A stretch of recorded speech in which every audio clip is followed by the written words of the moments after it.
Hi friends, welcome to our program once again. Ron Wyatt, archaeologist and nurse, and he's also an anesthetist. Did I say it right that time? Nurse anesthetist, John. Nurse anesthetist. Yeah, I put people to sleep for surgery, and I put people to sleep at lectures. Now here's the man who discovered Noah's Ark, discovered the Ark of the Covenant in Jerusalem, discovered the Pharaoh's army under the Red Sea, and you have discovered how the pyramids were actually built. And of course there's been many questions for years and years how in the world this could have been done. Some even thought, in fact scientists today in the United States believe that it was done through levitation, and they're, it's mind control and levitation that they're actually experimenting with right now. So it's interesting. But let's begin with the Red Sea. What happened at the Red Sea? Let's show a map here to begin with to our viewers of the Red Sea. And now, most of the people, Ron, initially believed that, if we get a shot of this right here, and believe that the Red Sea actually has two inlets around Sinai. Maybe show each one. All right. Now this area here is the Gulf of Suez, and most people believe that the crossing took place somewhere in this area. In actuality, at the point in time of the Exodus, there was a canal fortified on both sides with a gate right here called the King's Gate. Sukkoth was right here. Now the southern route goes across here and would have gone north of Eilat, John. So most people believe they crossed the Gulf of Suez. The Gulf of Suez, which is part of the Red Sea as well. That's right. Now where is what many people consider to be Mount Sinai today? Right here, John. Right there. Yes. However, we have found stone pillars with inscriptions marking the crossing site at the Gulf of Aqaba, not to be confused with Suez. And the real Mount Sinai is Jabal el-Lawz in northwest Saudi Arabia. Some of this, a second group other than myself, went out there just recently and documented the site also. The Saudi Arabian authorities have put a 12-foot high chain link fence around that, set it aside as an archaeological site. So this is reality. Now you were actually imprisoned in Saudi Arabia for a little. One of my so-called friends told the Saudis that I was an Israeli spy, and so they just checked us out to make sure that wasn't true. And so we're friends with them. They're nice people. So with friends like that, you don't need any enemies. Well, with the one that called and said that I was an Israeli spy, that's right. I can handle my enemies. Lord, save me from my friends.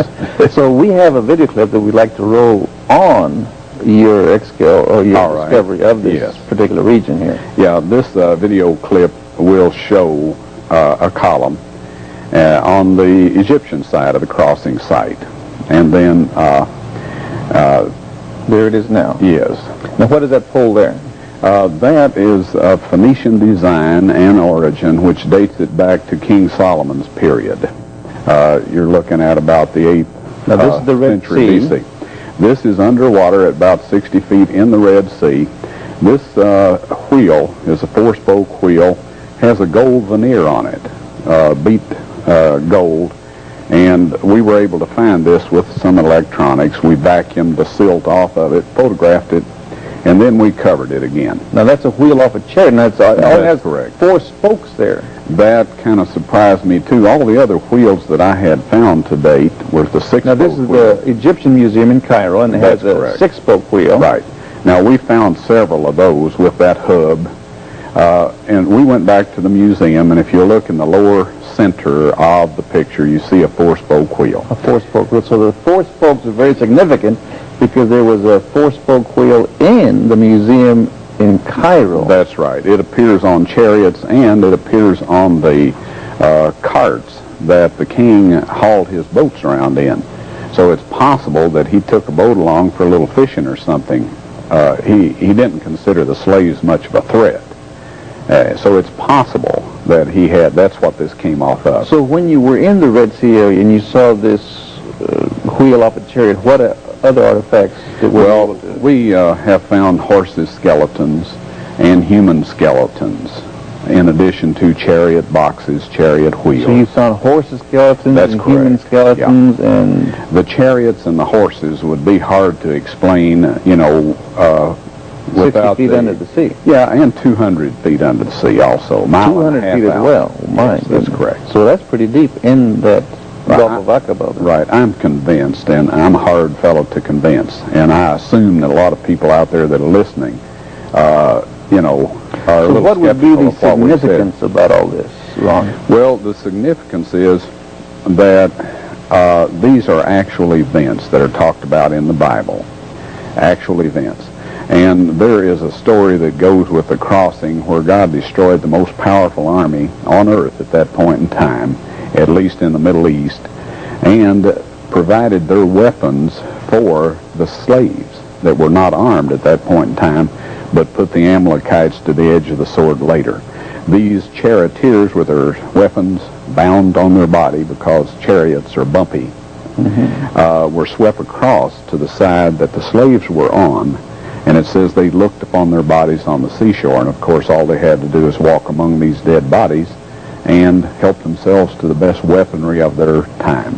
So it's quite a miracle there that God performed. Now, we read last week on our program Isaiah 59:16, where it says that God shall lift up a standard when the enemy shall come in like a flood. Right. And we find secular humanism and the enemies of the Bible, even within the church today, that are denying the Word of God, denying the historical accuracy of the accounts in Genesis, as was the account of Noah's Ark, the flood. And yet these were all judgments. There was a judgment against the world in Noah's day. There was a judgment against Pharaoh and his army. Right. And so this ought to confirm to us that God's standard is there, and you are serving to verify many of these things that were historically accurate. Yeah, sin is a malignancy in God's universe, and he has to eradicate it. You see, the plan of salvation was made so that anybody that wants to accept Christ and his sacrifice on their behalf can be saved and have an eternal existence. Are you working with the Saudi government as well as the Egyptian government? We work with the people that are, in authority in these places. I don't go out and steal people's stuff. I take things only by permission, and I analyze them, and if requested, I return this to the people that, that it belongs to. Okay, now we have another clip that we'd like to share with our friends, and this is on the carvings of that you believe Joseph was being referred to here. How the pyramids were built has been a fascinating, shall we say, quandary or puzzle for years. Now, Herodotus went to Egypt in the 5th century and describes it. And being lifted. Right, we built working models based on Herodotus' description and the hieroglyphics that we found on the pyramids. And to demonstrate that these things do work, we lifted a car that was equal in weight now, this is to the pyramid stone. This is the middle pyramid. We went out there and put 3 of these machines on the pyramid by permission of the Egyptian authorities, and we lifted this up the side to demonstrate how it worked. I'm a skeptic, and I hope that the folks in the audience don't just believe everything they're told without checking it out. Now, the remarkable thing about the pyramids is that Joseph, a Bible character that we're all familiar with, his Egyptian name was Imhotep, which means the mouth or the voice of I am. Now, the significance, the way we know this is reality, is that in the Mastaba tombs near that pyramid that he built at Saqqara, some of the high-ranking officials that were under his command stated in the hieroglyphics that they collected grain for a 7-year famine. Now, you don't do this after a famine. Now, this was found at Saqqara. It's in the hieroglyphic inscriptions in the Mastaba tombs of these officials. And you don't collect grain for a 7-year famine unless you know it's going to happen.